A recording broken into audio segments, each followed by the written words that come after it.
Armero, un pueblo próspero, alegre, lleno de vida.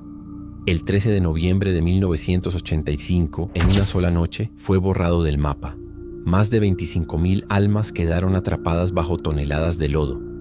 Pero esta tragedia no solo dejó dolor, también revivió una leyenda oscura, la llamada Maldición de Armero.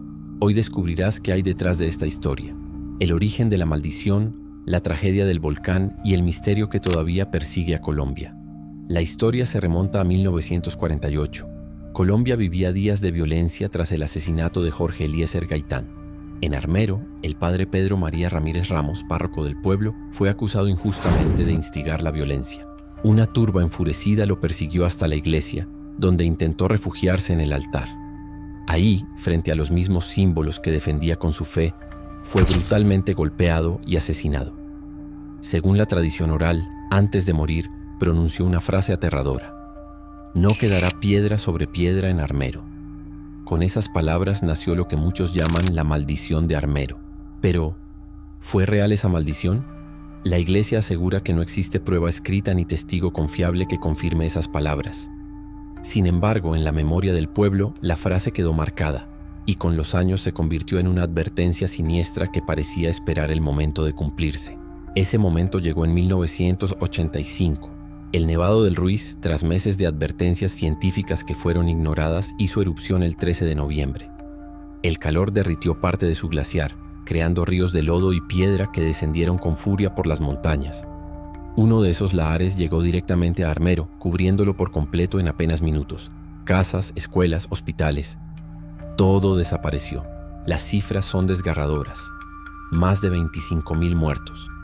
El pueblo que un día fue símbolo de prosperidad quedó reducido a ruinas y silencio. Y entonces la frase atribuida al sacerdote volvió a la mente de todos. No quedó piedra sobre piedra. Entre las miles de historias humanas que emergieron de esa noche, una conmovió al mundo entero. La de Omaira Sánchez, una niña atrapada bajo los escombros, que resistió varios días con el agua a la cintura mientras hablaba con periodistas y socorristas.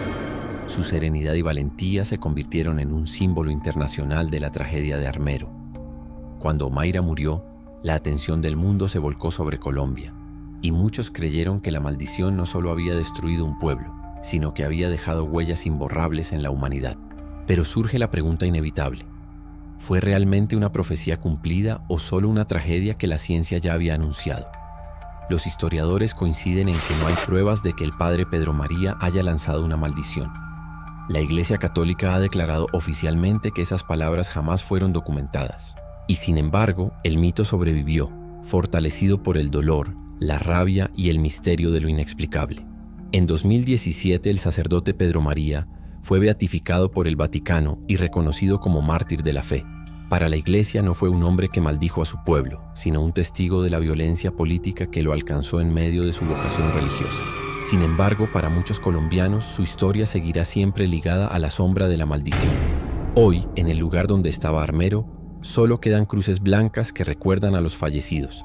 Al caer la noche, algunos aseguran escuchar lamentos, rezos y gritos que parecen salir de entre la tierra. Testigos hablan de apariciones, luces misteriosas y hasta de sentir presencias cuando caminan por el antiguo cementerio natural. La maldición se ha convertido en parte de la memoria popular, alimentando tanto el miedo como el turismo oscuro. Más allá de lo paranormal, la tragedia de Armero dejó una herida profunda en la historia de Colombia. Fue una combinación fatal de factores: la indiferencia política, la falta de preparación y la furia de la naturaleza. Pero la leyenda de la maldición convirtió esa herida en un relato que traspasó generaciones. La maldición de Armero sigue viva en la memoria colectiva. ¿Fue una profecía real? ¿Una coincidencia macabra? ¿O simplemente un mito nacido del dolor y la necesidad de encontrar explicación al desastre? Lo cierto es que Armero ya no existe, y su recuerdo se convirtió en advertencia para las generaciones futuras. Y ahora la pregunta es para ti. ¿Crees en la maldición de Armero? ¿O piensas que todo es parte de una leyenda creada por el miedo y el sufrimiento? Déjame tu opinión en los comentarios. Suscríbete a Sombranox y acompáñame en más relatos de misterio y terror que la historia quiso ocultar.